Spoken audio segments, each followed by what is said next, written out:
reformasi. Kalau belum dengerin cermati, cermati cerita dan informasi terkini. Yuk dengerin tentang reformasi perpajakan pada saat ini. Dicermati agar tahu dan juga mengerti. Cermati cerita reformasi terkini.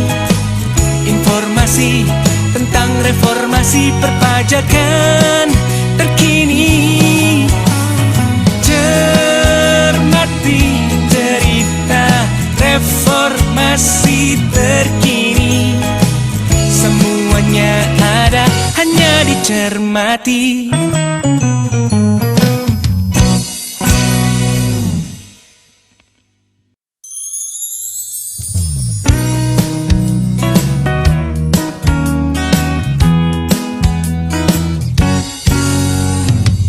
Jangan bilang tahu reformasi kalau belum dengerin cermati. Cermati cerita dan informasi terkini. Yuk dengerin tentang reformasi perpajakan pada saat ini. Dicermati agar tahu dan juga mengerti.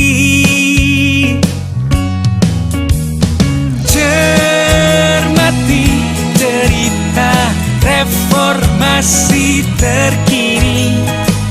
Informasi tentang reformasi perpajakan terkini. Cermati cerita reformasi terkini. Semuanya ada, hanya dicermati.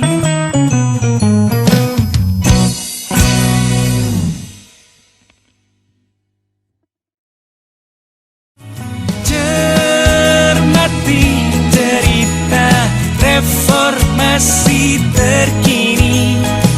Semuanya ada, hanya dicermati.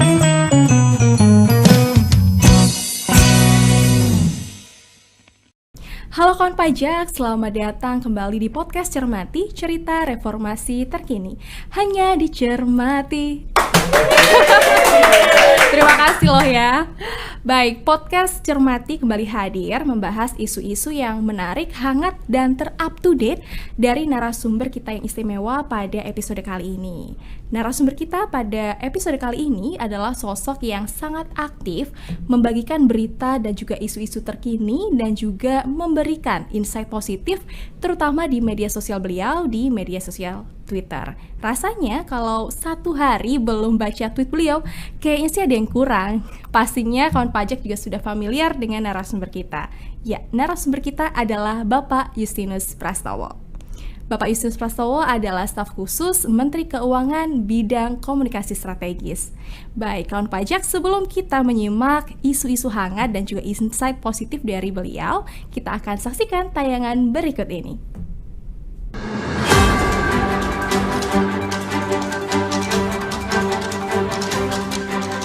Di tengah pertumbuhan ekonomi dunia yang masih dibayangi dengan resiko ketidakpastian global, ekonomi Indonesia mampu tumbuh secara impresif dan tercatat lebih baik dibandingkan negara lain yang mengalami perlambatan ekonomi. Pertumbuhan ekonomi ini disokong dari peningkatan kinerja di berbagai sektor. Dari sisi pengeluaran, konsumsi rumah tangga tumbuh solid, didukung pula dengan kinerja baik sektor ekspor seiring pulihnya mobilitas masyarakat akibat penanganan pandemi yang baik dan terkendali. Salah satu tujuan reformasi perpajakan yang telah dilakukan di Indonesia adalah untuk menciptakan sistem perpajakan yang efektif dan efisien. Hal ini didukung dengan adanya modernisasi sistem administrasi perpajakan. Berbagai aplikasi teknologi terkait perpajakan gencar diciptakan dan disosialisasikan kepada masyarakat, yang diharapkan dapat berdampak positif terhadap penerimaan negara dari sektor perpajakan.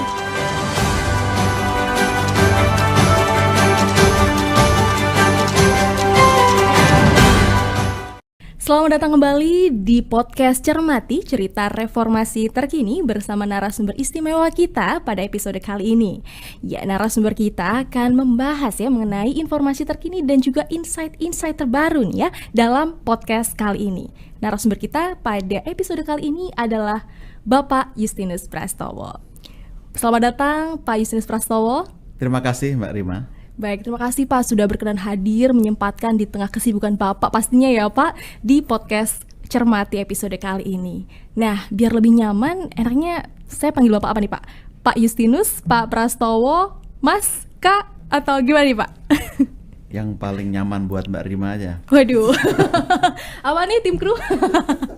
Baik, Pak Prastowo begitu ya Pak, mohon izin. Baik, Pak Prastowo, gimana kabarnya Pak? Kabar saya baik, sehat, dan bahagia. Bahagia. Kiranya semua kawan pajak juga dalam keadaan baik, sehat, bahagia, dan optimis di tahun 2023 ini. Optimis, baik. Bapak, ini kesempatan yang luar biasa loh bagi saya Pak, bisa bertemu langsung salah satu idola saya yang setiap hari saya bisa membaca tweetnya di timeline Twitter saya, dan sekarang saya bisa bertemu Bapak di podcast Cermati, cerita reformasi terkini. Terima kasih Mbak. Baik, karena Bapak adalah salah satu idola saya akan mempersembahkan sebuah pantun nih Pak. Boleh ya Pak? Baik, tim kru siap-siap cakep ya. Baik, pergi ke hutan pinus di Danau Sentani. Cakep. Bersama Pak Justinus ngobrol isu pajak terkini. Baik, boleh tepuk tangan ya. Baik, Pak Prastowo dan kawan pajak, saat ini kita sudah berada di tahun 2023, dan ini mungkin kawan pajak sudah sangat familiar ya dengan Pak Justinus Prastowo, baik itu di media sosial Twitternya dengan tweet-tweet beliau yang selalu memberikan informasi terkini dan juga positif insight Pak. Bahkan beberapa saat lalu Bapak bagi-bagi buku ya Pak. Ya. Sudah ada Pak kandidatnya yang dapat buku Pak? Sedang saya baca satu-satu Mbak, karena iya. bagus-bagus komentarnya. Bagus-bagus, kalau belum ada saya siap menerima buku dari Bapak loh Pak. Boleh. Nggak usah jawab, nanti langsung kita kasih bukunya. Wah, luar biasa sekali. Terima kasih Pak Prastowo. Baik, Pak Prastowo, kawan pajak mengenal Bapak sebagai sosok yang aktif memberikan informasi, menjawab komentar netizen yang luar biasa ramai biasanya ya Pak, dan meluruskan mereka Pak melalui tweet-tweet yang Bapak bagikan. Nah, Bapak saat ini juga menjabat sebagai staf khusus Menkyu di bidang komunikasi strategis. Nah, boleh dong Pak dijelaskan kira-kira tugas dan peran Bapak itu sebagai staf khusus Menkyu bidang komunikasi strategis itu apa saja sih Pak? Ya, terima kasih Mbak Rima. Ini pertanyaan yang sangat bagus dan sulit dijawab. Kalau tadi dibilang menjabat, tidak. Saya kebetulan bertugas membantu menjadi staf khusus Menteri Keuangan bidang komunikasi strategis. Waktu Bu Sri Mulyani minta saya membantu, saya juga tidak tahu apa pertimbangan beliau. Waktu saya tanya, Bu, apa nggak salah? Saya kan bukan orang komunikasi. Rasanya saya tidak bisa membantu dengan baik nanti. Tapi Ibu mengatakan, nggak apa-apa. Saya sudah mengenal dengan baik, membaca tulisan, style, dan cara berkomunikasi. Rasanya itu yang kita butuhkan untuk membantu. Ya sudah, kita coba.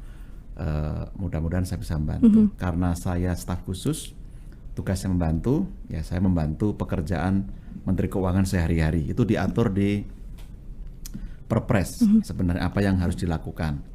Lalu tugas saya paling utama satu, membantu menyampaikan informasi tentang keuangan negara kepada stakeholders. Tentu seputar APBN, termasuk kebijakan pajak, bea cukai, belanja dan sebagainya. Termasuk utang yang juga seringkali ramai. Yang kedua tentu menjalin komunikasi dengan stakeholders Mbak Rima. Jadi kami menjalin hubungan baik, berkomunikasi, berinteraksi dengan mereka, karena bagaimanapun Kementerian Keuangan selalu butuh stakeholders supaya dapat menyampaikan informasi dengan baik sekaligus mendapat feedback yang baik untuk perbaikan kebijakan.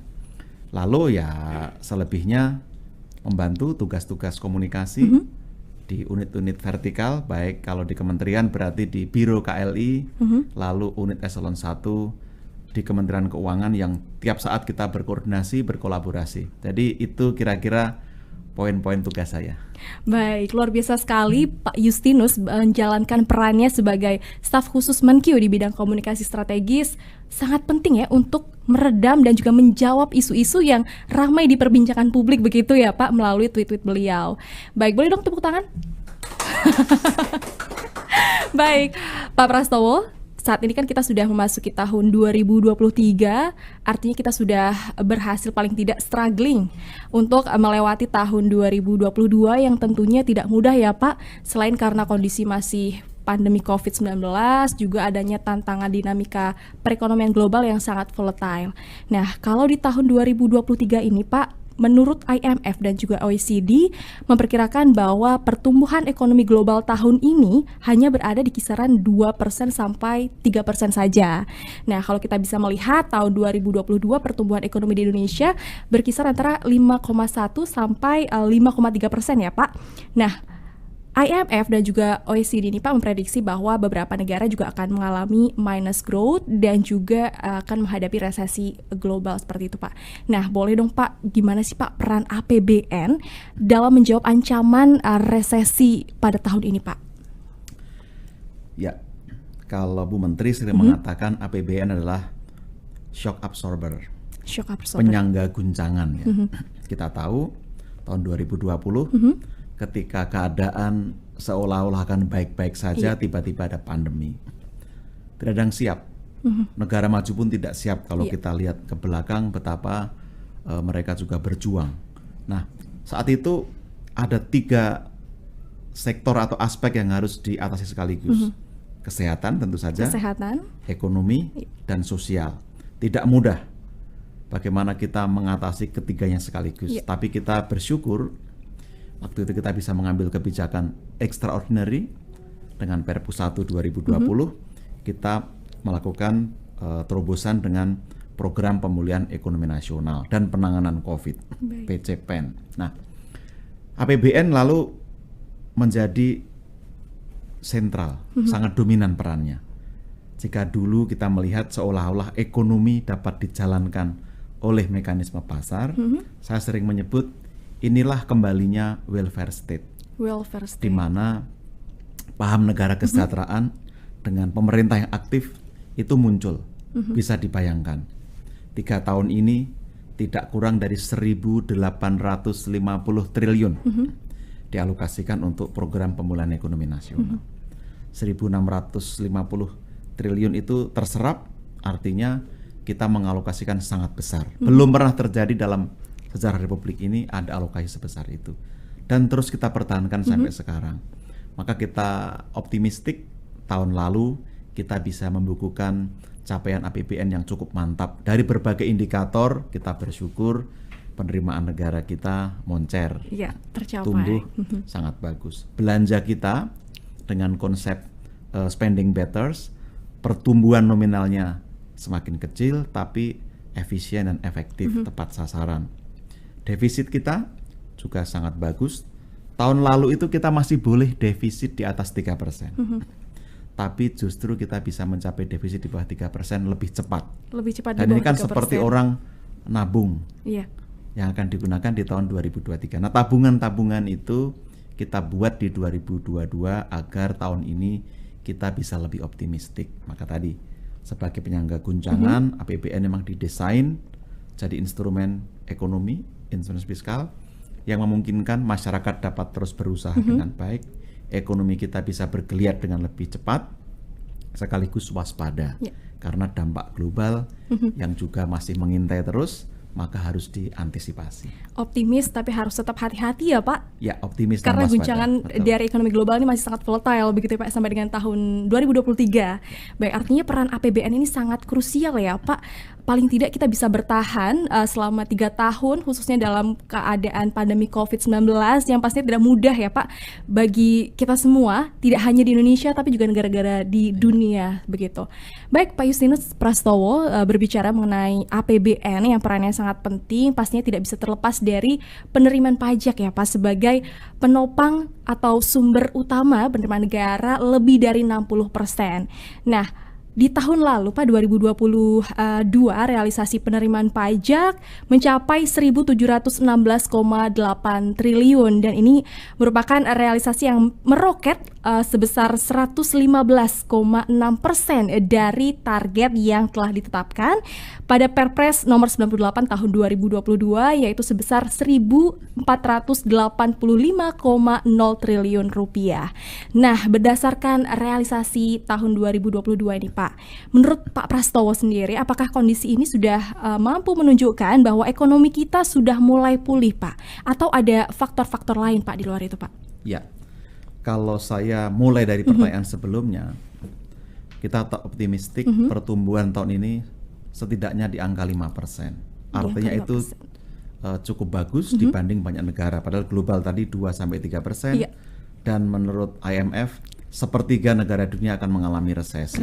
Kita bersyukur jauh dari ancaman itu meskipun harus waspada. Nah, penerimaan pajak tentu kita bangga ya, bangga bersyukur karena bisa mencapai target 2 tahun berturut-turut.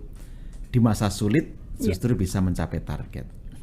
Betul bahwa ada pengaruh harga komoditas, ada pengaruh beberapa kebijakan baru, tapi saya ingin melihat tanpa effort yang besar dari Ditjen Pajak, rekan-rekan Ditjen Pajak, dan kolaborasi, sinergi, kelembagaan dengan semua pihak, tidak mungkin penerimaan bisa dicapai. Karena kalau saya amati secara detail, hampir semua sektor tumbuh secara baik, positif.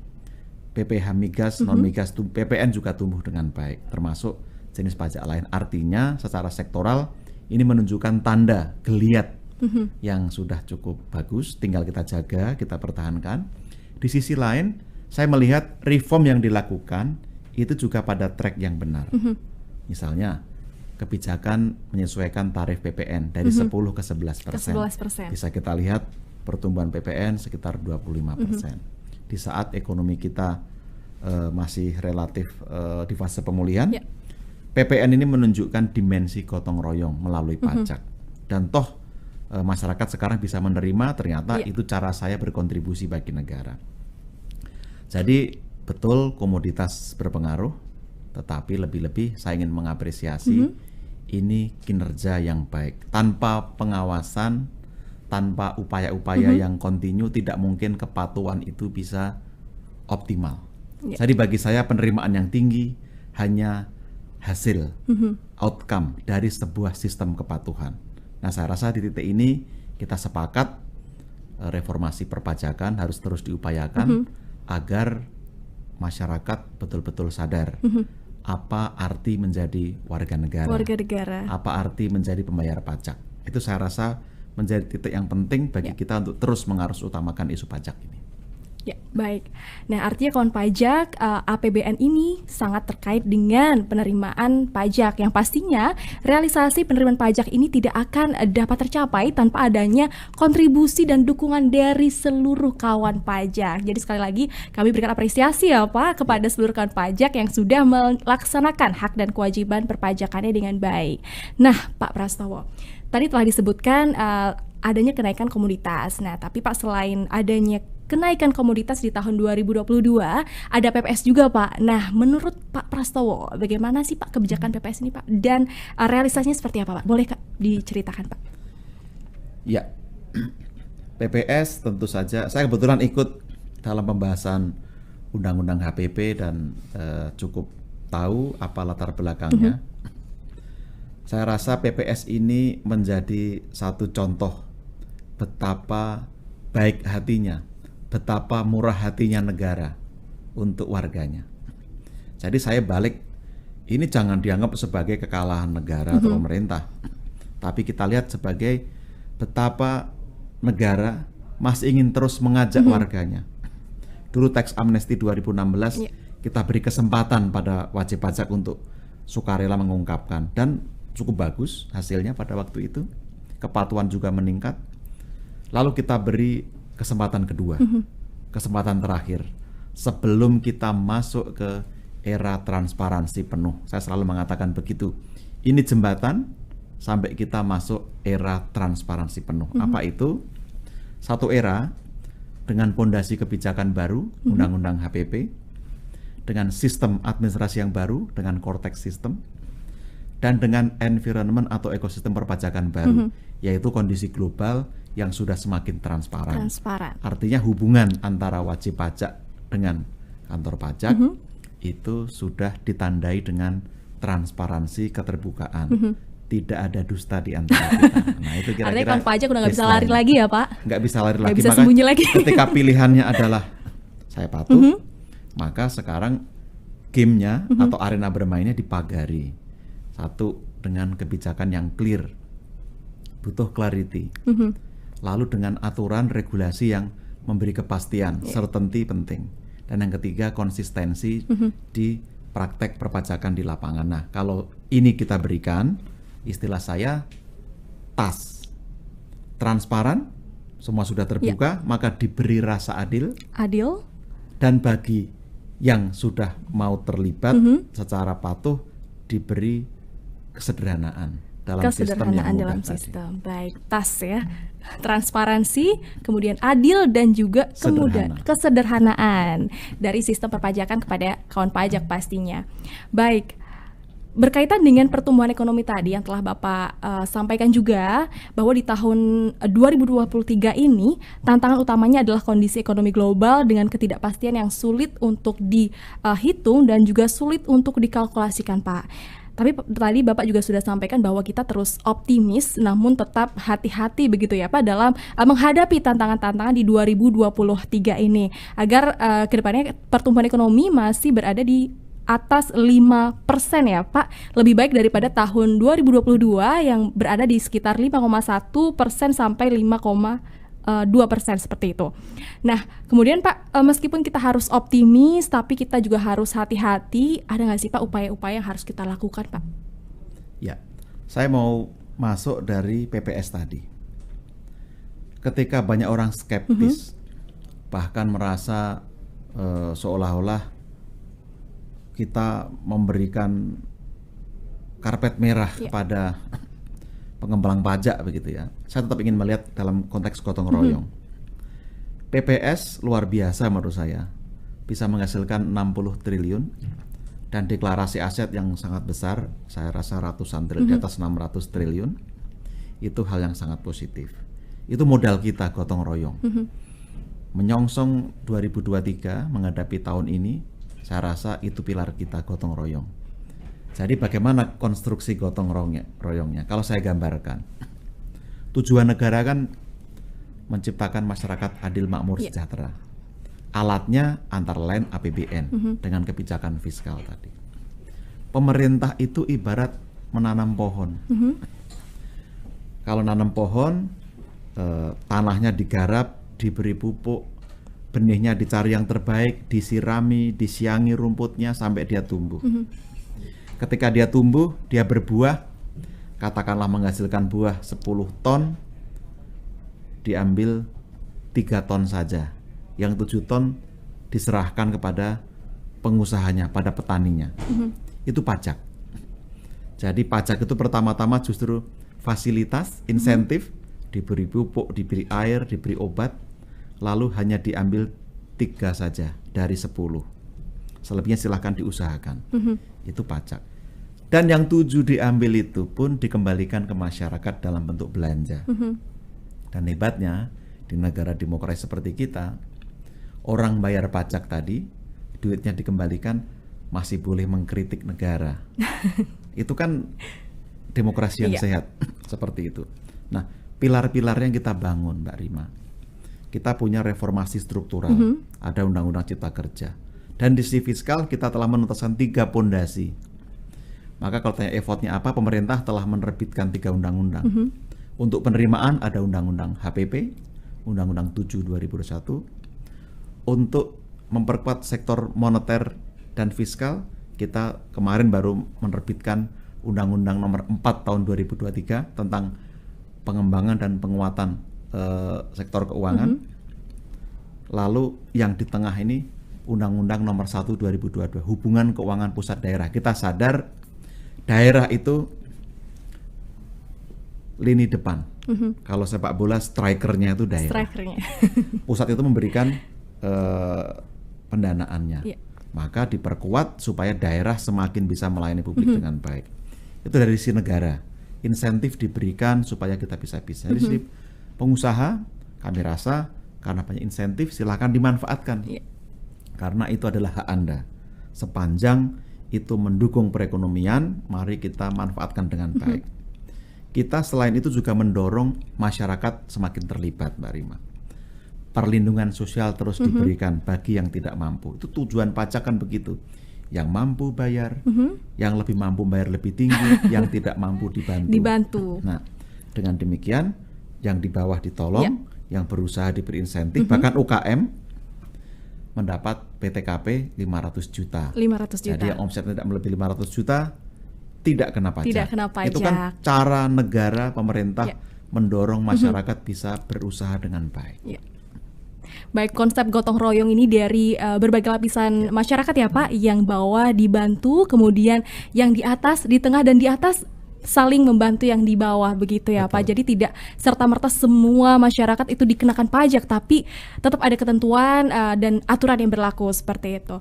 Baik, Pak Prastowo, sebelum kita beralih ke isu terhangat juga pada episode kali ini, kita akan mengikuti segmen penyuluh menjawab yang akan dibawakan oleh fungsional penyuluh di lingkungan Kanwil DJP Jawa Tengah 1. Baik, Pak Ganung dan Mbak Delima, silakan. Terima kasih, Studio 1, Lantai 16, Kantor Pusat Direktorat Jenderal Pajak. Jalan-jalan ke Stasiun Tawang. Tak lupa makan lumpia sampai kenyang. Selamat datang di Kota Semarang, tepatnya di KPP Madya Semarang. Wah, asik nih pantunnya. Ciri khas Kanwil DJP Jawa Tengah 1 banget nih. Halo kawan pajak, senang sekali saya Ganung dan teman saya Delima menjumpai kawan pajak dalam segmen Penyuluh Menjawab. Semuanya ada, hanya dicermati.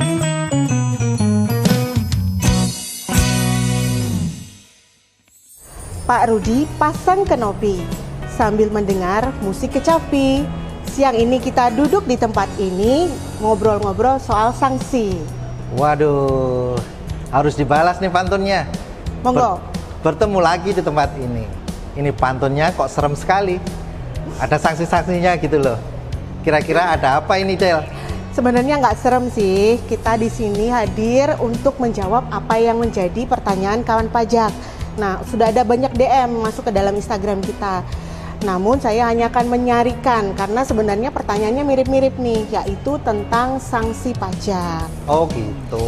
Ya. Siap kalau gitu. Ya, jadi kawan pajak ini bertanya, apa sih sebenarnya sanksi pajak itu dan juga bagaimana penerapannya?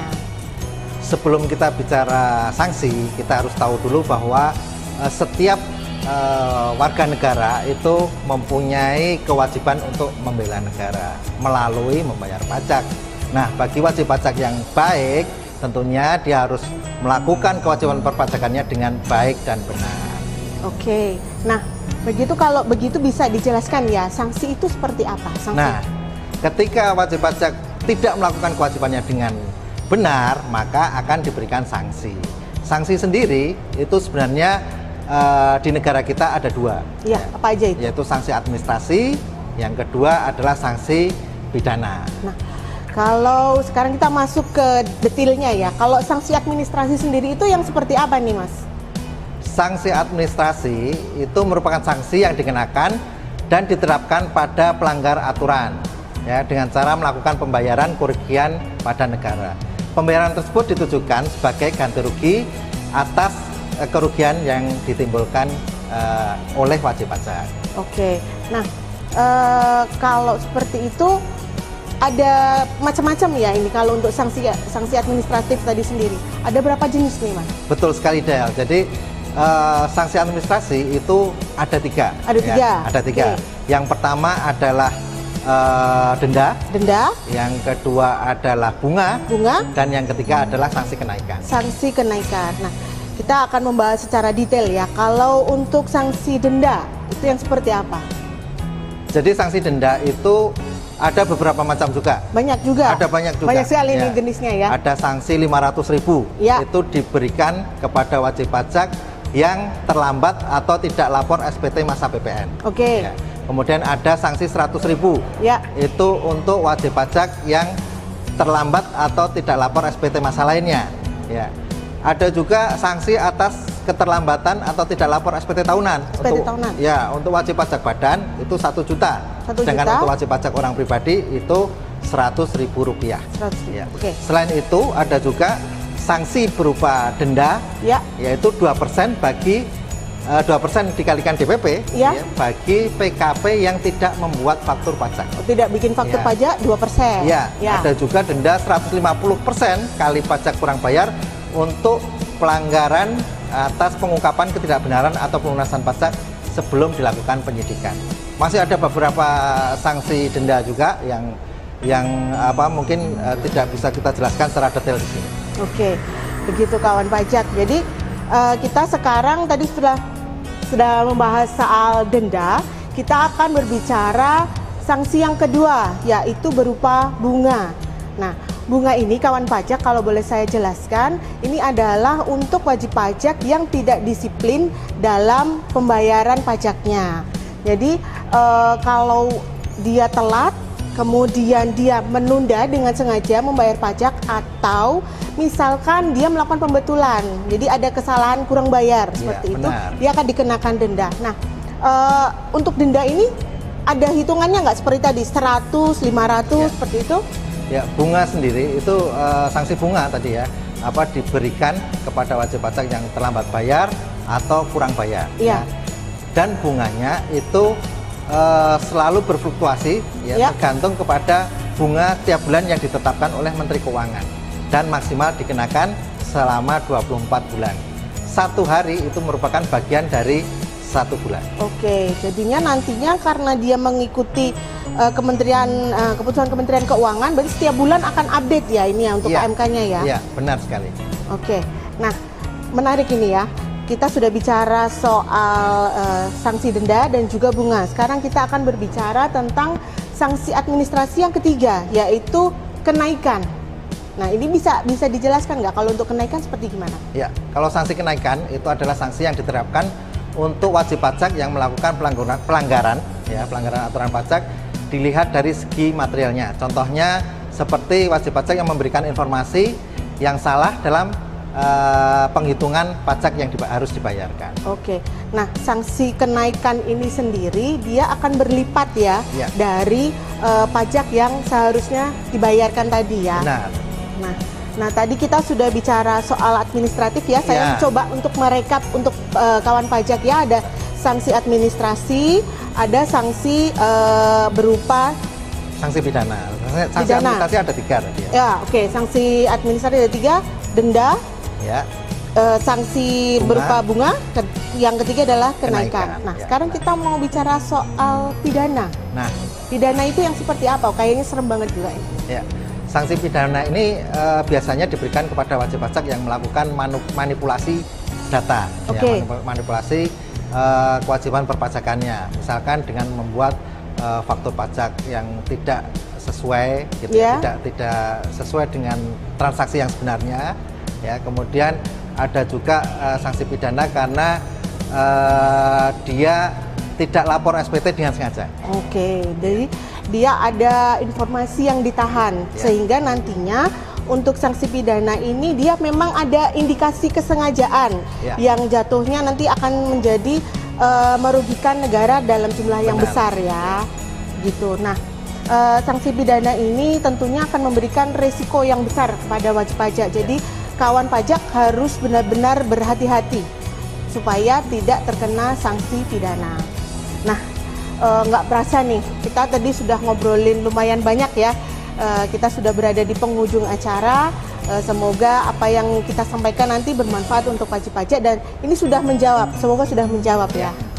Jadi memang apa yang kita sampaikan tadi mudah-mudahan dapat menjawab yang menjadi pertanyaan bagi kawan pajak dan memberikan kesadaran kepada masyarakat untuk patuh dalam melaksanakan kewajiban perpajakannya. Wah, nggak berasa nih Mas Gandung, kita sudah sampai di penghujung acara. Semoga apa yang kita sampaikan tadi boleh bermanfaat buat kawan pajak dan membuat kawan pajak semakin patuh dalam menjalankan kewajiban perpajakannya. Saya kembalikan ke Studio 1, lantai 16, Kantor Pusat Direktorat Jenderal Pajak. Saya Delima. Dan saya Ganung. Kami pamit undur diri. Sampai jumpa pada segmen Penyuluh Menjawab. Dah. Semuanya ada, hanya dicermati.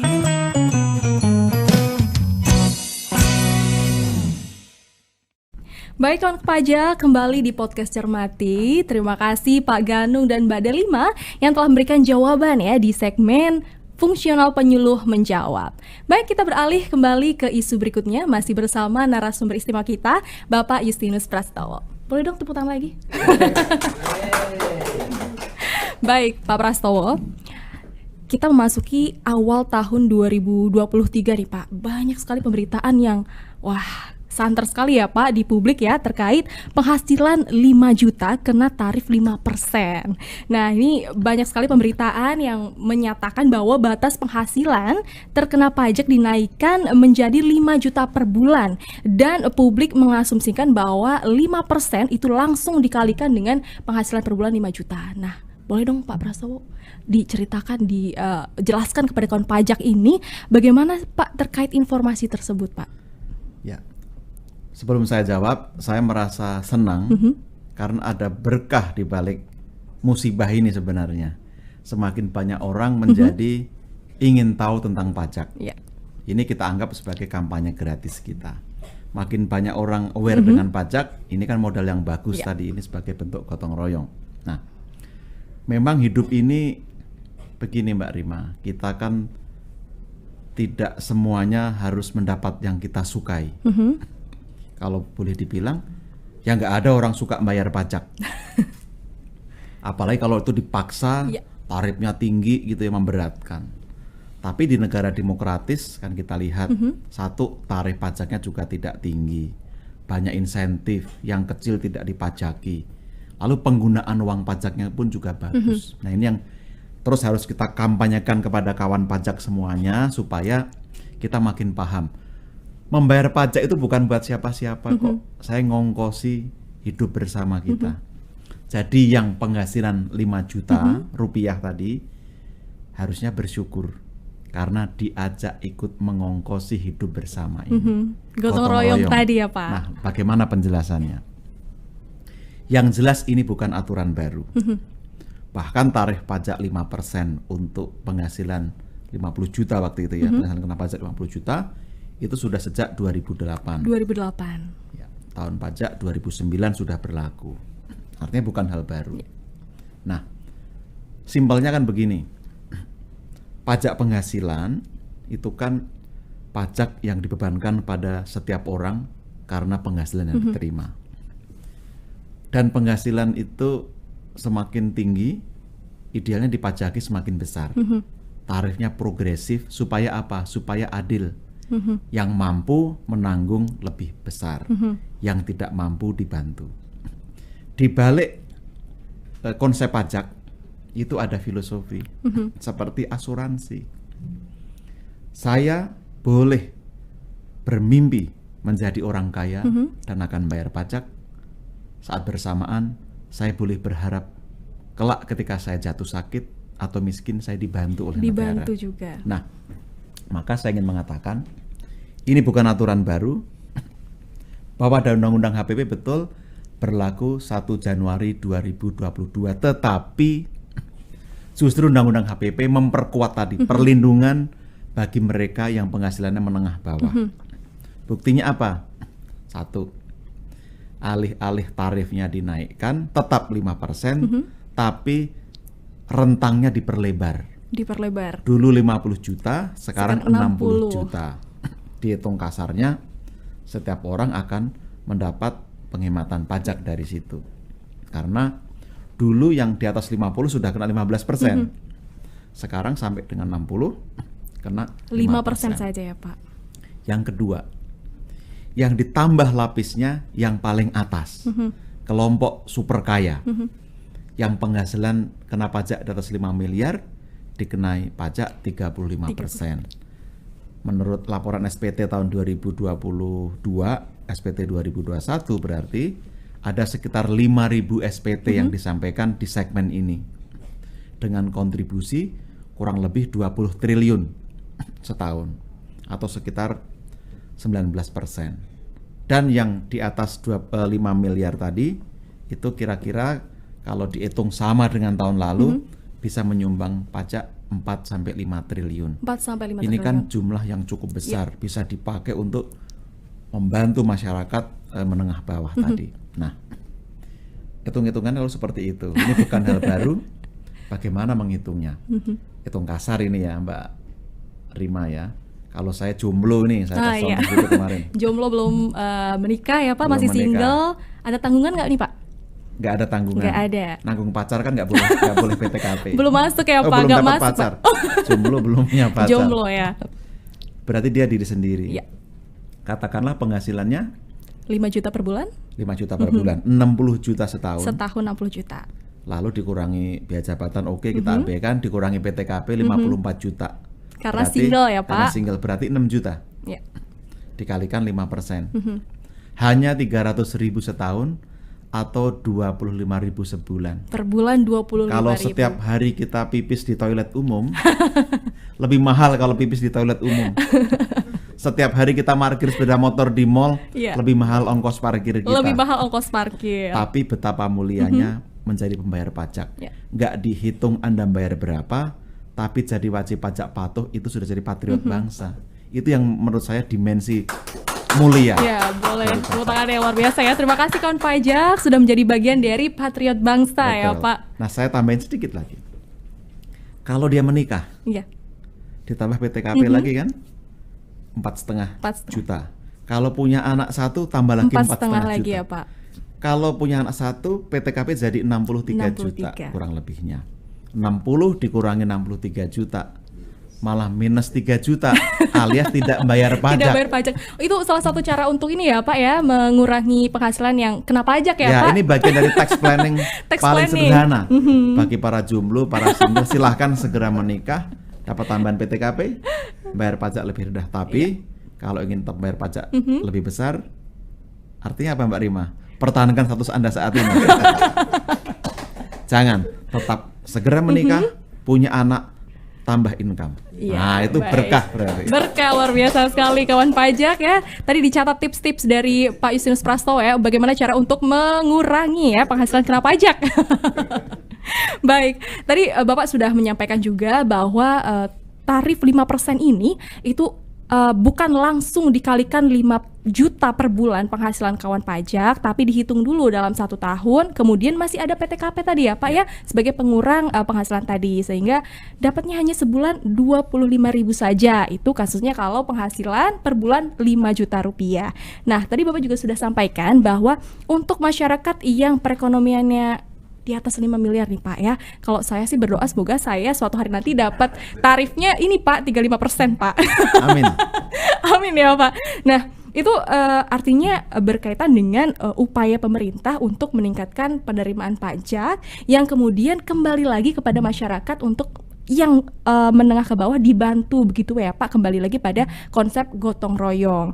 Nah, baik Pak Justinus Prastowo, selain isu tarif 5%, kemudian 35% bracket tadi untuk yang di atas 5 miliar, ada juga Pak isu di awal tahun ini yang cukup santer juga Pak diperbincangkan oleh masyarakat publik. Nah, yaitu terkait validasi NPWP menjadi NIK Pak. Nah, kan kita tahu bahwa perubahan NPWP menjadi NIK ini sudah dilakukan secara bertahap Pak dari tahun lalu ya Pak, dan diterapkan secara menyeluruh di awal tahun ini Pak 2023. Nah, sebenarnya prinsip validasi NPWP menjadi NIK itu seperti apa sih Pak? Boleh dijelaskan Pak kepada kawan pajak? Baik. Saya kebetulan ikut mengawal isu ini cukup lama ya, bahkan sebelum saya bergabung ke Kementerian Keuangan. Kira-kira begini permenungan saya pada waktu itu. Kenapa kok sulit mengut pajak? Kenapa kok susah sekali majakin orang kaya ini? Setelah saya perhatikan, pajak itu esensinya cuma mengawinkan identitas dengan aktivitas. Kalau kata Thomas Piketty, Pajak itu intinya tahu siapa punya apa, siapa mendapatkan apa. Itu aja sebenarnya. Jadi mengawinkan identitas dengan aktivitas. Siapa dengan apa, penghubungnya apa itu. Kita cari-cari penghubungnya kan. Orang menyebutnya single identification number. Kita juga punya, itu disebut common identifier. Yang disepakati apa itu untuk mengawinkan itu semua adalah NIK. Nah, kita lihat banyak data di pajak yang merupakan objek pajak sebenarnya atau representasi penghasilan, tapi tidak bisa dipajaki karena tidak kita ketahui siapa pemiliknya, siapa yang bertransaksi.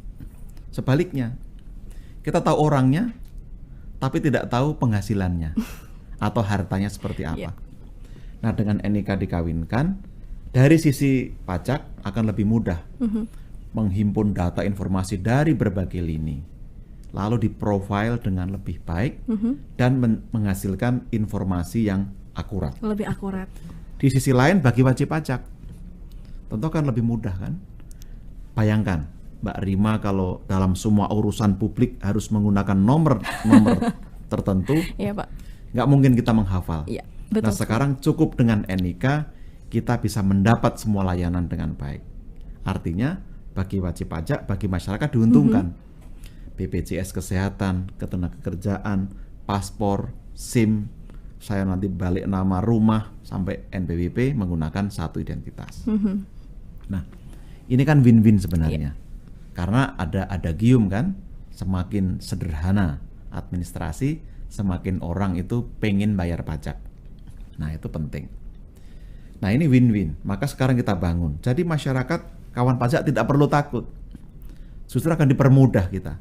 Kalau makin efisien, mestinya kita makin punya banyak waktu untuk urusan yang lain.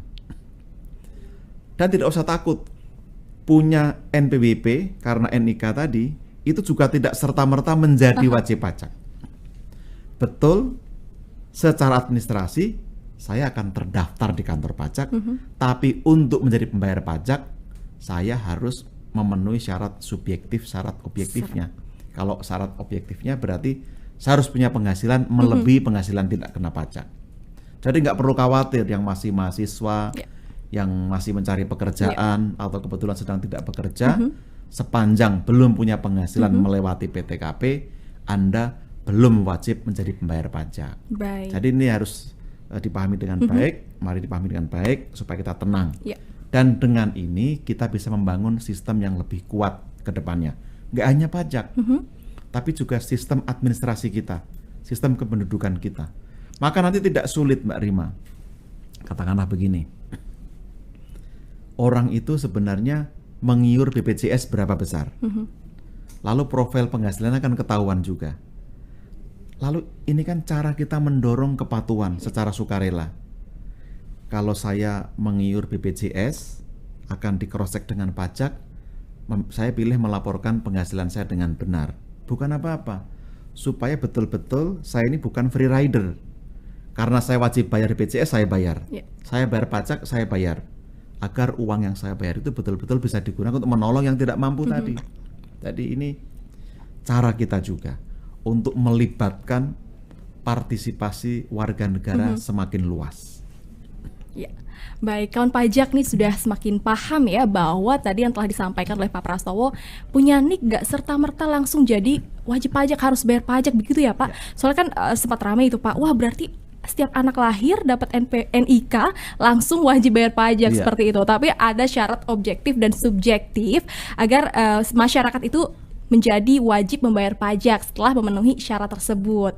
Nah, selain itu Pak Prastowo, terkait validasi NIK, nah beberapa masyarakat bertanya nih Pak, nah kira-kira bagaimana validasi NPWP menjadi NIK gitu? Apakah masyarakat harus melakukan tersebut secara mandiri atau sudah otomatis dari Direktorat Jenderal Pajak? Nah ini bagaimana Pak? Ya, memang kadang-kadang begini dalam hidup publik ini, tidak semua hal itu enak. Tapi bahkan saya pun harus mau melakukan yang tidak enak demi kebaikan bersama. Itu konsekuensi hidup publik. Kalau mau enak terus, ya jangan hidup di masyarakat.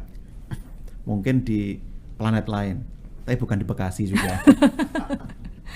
Nah, maksud saya begini, kadang kita nggak mau repot ya, tapi tadi apa sih susahnya repot 5-10 detik tapi untuk kebaikan kita semua.